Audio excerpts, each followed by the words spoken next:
ವಿಮೋಚನಾ ಕಾಂಡ ಅಧ್ಯಾಯ 21. ಇಸ್ರಾಯೇಲರಿಗೆ ಈ ಕಟ್ಟಳೆಗಳನ್ನು ಕೊಡು.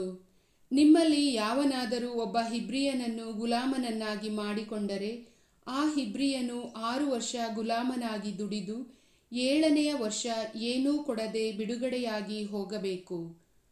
ಅವನು ಮದುವೆ ಇಲ್ಲದವನಾಗಿ ಬಂದಿದ್ದರೆ ಒಂಟಿಗನಾಗಿಯೇ ಹೋಗಲಿ. ಹೆಂಡತಿ ಉಳ್ಳವನಾಗಿ ಬಂದಿದ್ದರೆ ಹೆಂಡತಿಯು ಅವನ ಜೊತೆಯಲ್ಲಿ ಹೋಗಲಿ. ಅವನ ಯಜಮಾನ ಅವನಿಗೆ ಮದುವೆ ಮಾಡಿಸಿ ಆ ಹೆಂಡತಿಗೆ ಗಂಡು ಇಲ್ಲವೇ ಹೆಣ್ಣು ಮಕ್ಕಳಾಗಿದ್ದರೆ ಆ ಹೆಂಡತಿ ಹಾಗೂ ಅವಳ ಮಕ್ಕಳು ಯಜಮಾನನ ಸೊತ್ತಾಗುವರು. ಆ ಗುಲಾಮನು ಒಂಟಿಯಾಗಿಯೇ ಹೊರಟು ಹೋಗಲಿ. ಆದರೆ ಆ ಗುಲಾಮನು ತಾನು ತನ್ನ ಯಜಮಾನನನ್ನು ತನ್ನ ಮಡದಿ ಮಕ್ಕಳನ್ನೂ ಪ್ರೀತಿಸುತ್ತೇನೆ, ಈ ಕಾರಣ ಬಿಡುಗಡೆ ಹೊಂದಿ ಹೋಗಲು ಇಷ್ಟವಿಲ್ಲವೆಂದು ದೃಢವಾಗಿ ಹೇಳಬಹುದು. ಆಗ ಅವನ ಯಜಮಾನ ಅವನನ್ನು ದೇವರ ಸನ್ನಿಧಿಗೆ ಕರೆದುಕೊಂಡು ಬಂದು ಕದದ ಹತ್ತಿರ ಅಥವಾ ಬಾಗಿಲಿನ ನಿಲುವು ಪಟ್ಟಿಗಳ ಹತ್ತಿರ ನಿಲ್ಲಿಸಿ ದಬ್ಬಳದಿಂದ ಅವನ ಕಿವಿ ಚುಚ್ಚಬೇಕು. ಅಂದಿನಿಂದ ಯಜಮಾನನಿಗೆ ಶಾಶ್ವತ ಗುಲಾಮನಾಗಿರುವನು. ಯಾರಾದರೂ ತನ್ನ ಮಗಳನ್ನು ದಾಸಿಯಾಗುವುದಕ್ಕೆ ಮಾರಿದರೆ ಗಂಡು ಗುಲಾಮರು ಬಿಡುಗಡೆಯಾಗಿ ಹೋಗುವಂತೆ ಅವಳು ಬಿಡುಗಡೆಯಾಗಿ ಹೋಗಕೂಡದು. ಅವಳನ್ನು ತನಗಾಗಿ ಗೊತ್ತು ಮಾಡಿಕೊಂಡ ಯಜಮಾನನಿಗೆ ಅವಳಲ್ಲಿ ಇಷ್ಟವಿಲ್ಲದೆ ಹೋದರೆ ಅವನಿಂದ ಬಿಡಿಸಿಕೊಳ್ಳಲು ಅವಳಿಗೆ ಅವಕಾಶ ಕೊಡಬೇಕು. ಅವನು ಕೊಟ್ಟ ಮಾತನ್ನು ತಪ್ಪಿದವನಾದ್ದರಿಂದ ಅನ್ಯ ಜನರಿಗೆ ಅವಳನ್ನು ಮಾರುವುದಕ್ಕೆ ಅವನಿಗೆ ಅಧಿಕಾರವಿಲ್ಲ. ಅವನು ಅವಳನ್ನು ತನ್ನ ಮಗನಿಗೆ ಗೊತ್ತು ಮಾಡಿಕೊಂಡರೆ ಅವಳನ್ನು ಸೊಸೆಯಂತೆ ಭಾವಿಸಬೇಕು. ಯಜಮಾನ ಇನ್ನೊಬ್ಬಳನ್ನು ಸೇರಿಕೊಂಡರೂ ಮೊದಲನೆಯವಳಿಗೆ ಅನ್ನ, ಬಟ್ಟೆ, ದಾಂಪತ್ಯದ ಹಕ್ಕುಗಳನ್ನು ಕಡಿಮೆ ಮಾಡಕೂಡದು. ಈ ಮೂರರಲ್ಲಿ ಯಾವುದನ್ನೂ ನಡೆಸದೇ ಹೋದರೆ ಅವಳು ಏನೂ ಕೊಡದೆ ಬಿಡುಗಡೆಯಾಗಿ ಹೋಗಬಹುದು.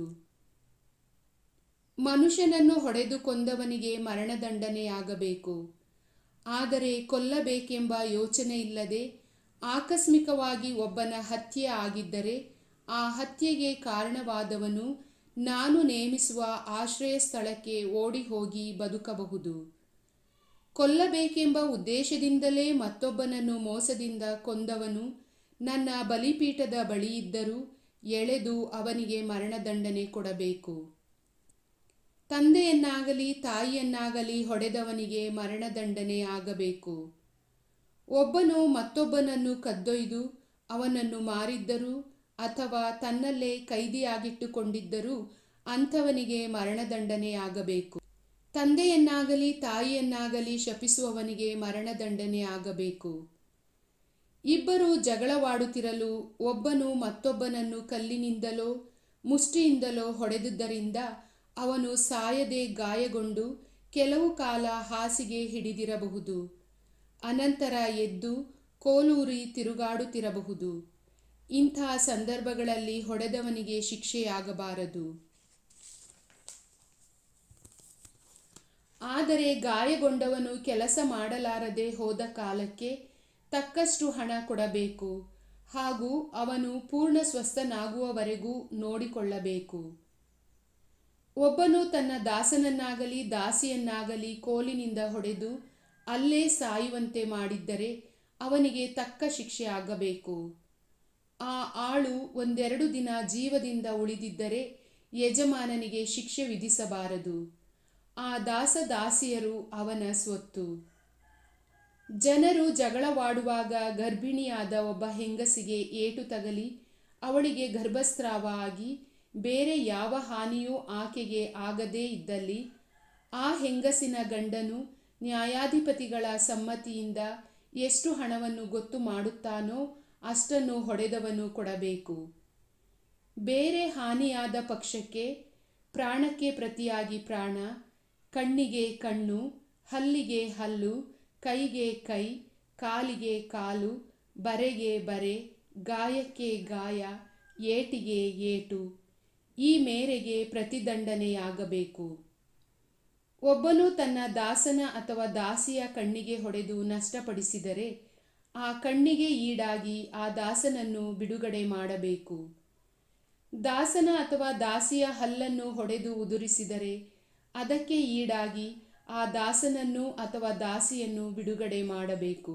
ಎತ್ತೊಂದು ಪುರುಷನನ್ನಾಗಲಿ ಸ್ತ್ರೀಯನ್ನಾಗಲಿ ತಿವಿದು ಕೊಂದರೆ ಆ ಎತ್ತನ್ನು ಕಲ್ಲುಗಳಿಂದ ಹೊಡೆದು ಕೊಲ್ಲಬೇಕು. ಅದರ ಮಾಂಸವನ್ನು ತಿನ್ನಕೂಡದು. ಆ ಎತ್ತಿನ ಒಡೆಯನಾದರೂ ದೋಷಿಯಾಗಲಾರನು. ಆದರೆ ಆ ಎತ್ತು ಹಿಂದಿನಿಂದಲೂ ತಿವಿಯುವ ಸ್ವಭಾವದೆಂದು ಒಡೆಯನಿಗೆ ಎಚ್ಚರಿಕೆ ನೀಡಿದ್ದರೂ ಅವನು ಅದನ್ನು ಕಟ್ಟಿಹಾಕದೆ ಹೋದ ಕಾರಣ ಅದು ಪುರುಷನನ್ನಾಗಲಿ ಸ್ತ್ರೀಯನ್ನಾಗಲಿ ಸಾಯಿಸಿದರೆ ಆ ಎತ್ತನ್ನು ಕಲ್ಲೆಸೆದು ಕೊಲ್ಲಬೇಕು. ಮಾತ್ರವಲ್ಲ, ಆ ಒಡೆಯನು ಕೂಡ ಮರಣದಂಡನೆಗೆ ಗುರಿಯಾಗುವನು. ಆದರೆ ಆ ಒಡೆಯ ತನ್ನ ಪ್ರಾಣವನ್ನು ಬಿಡಿಸಿಕೊಳ್ಳುವುದಕ್ಕೆ ಹಣವನ್ನು ಈಡಾಗಿ ಕೊಡಬಹುದೆಂದು ತೀರ್ಮಾನವಾದರೆ ನೇಮಕವಾದ ಹಣವನ್ನು ಕೊಟ್ಟು ಅವನು ತನ್ನ ಪ್ರಾಣವನ್ನು ಉಳಿಸಿಕೊಳ್ಳಬಹುದು. ಆ ಎತ್ತಿನಿಂದ ತೆವಿಸಿಕೊಂಡು ಸತ್ತವನು ಹುಡುಗನಾಗಿದ್ದರೂ ಹುಡುಗಿಯಾಗಿದ್ದರೂ ಇದೇ ನಿಯಮಕ್ಕನುಸಾರ ತೀರ್ಮಾನಿಸಬೇಕು.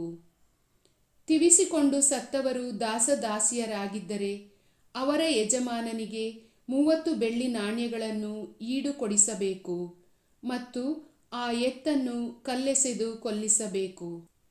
ಒಬ್ಬನು ಗುಣಿ ತೆಗೆದುದರಿಂದ ಇಲ್ಲವೇ ಗುಣಿ ಅಗೆದು ಮುಚ್ಚದೆ ಹೋದುದರಿಂದ ಮತ್ತೊಬ್ಬನ ಎತ್ತಾಗಲಿ ಕತ್ತೆಯಾಗಲಿ ಅದರಲ್ಲಿ ಬಿದ್ದು ಸತ್ತರೆ ಆ ಗುಣಿ ಅಗೆಸಿದವನು ಉಂಟಾದ ನಷ್ಟಕ್ಕೆ ಪ್ರತಿಯಾಗಿ ಈಡು ಕೊಡಬೇಕು.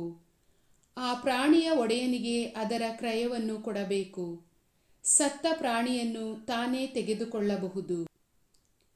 ಒಬ್ಬನ ಎತ್ತು ಮತ್ತೊಬ್ಬನ ಎತ್ತನ್ನು ತಿವಿದು ಕೊಂದರೆ ಜೀವದಿಂದಿರುವ ಎತ್ತನ್ನು ಮಾರಿ ಅದರ ಕ್ರಯವನ್ನು ಸಮವಾಗಿ ಹಂಚಬೇಕು. ಆದರೆ ಅದಕ್ಕೆ ಮುಂಚಿತವಾಗಿಯೇ ಆ ಎತ್ತು ತಿವಿಯುವಂಥದ್ದೇ ಎಂದು ತಿಳಿದಿದ್ದರೂ ಅದರ ಒಡೆಯ ಅದನ್ನು ಕಟ್ಟಿಹಾಕದೆ ಹೋದದ್ದಾದರೆ ಅವನು ಎತ್ತಿಗೆ ಪ್ರತಿಯಾಗಿ ಎತ್ತನ್ನು ಕೊಡಬೇಕು. ಸತ್ತ ಎತ್ತನ್ನು ತಾನೇ ತೆಗೆದುಕೊಳ್ಳಬಹುದು. ಪ್ರಭುವಿನ ವಾಕ್ಯ.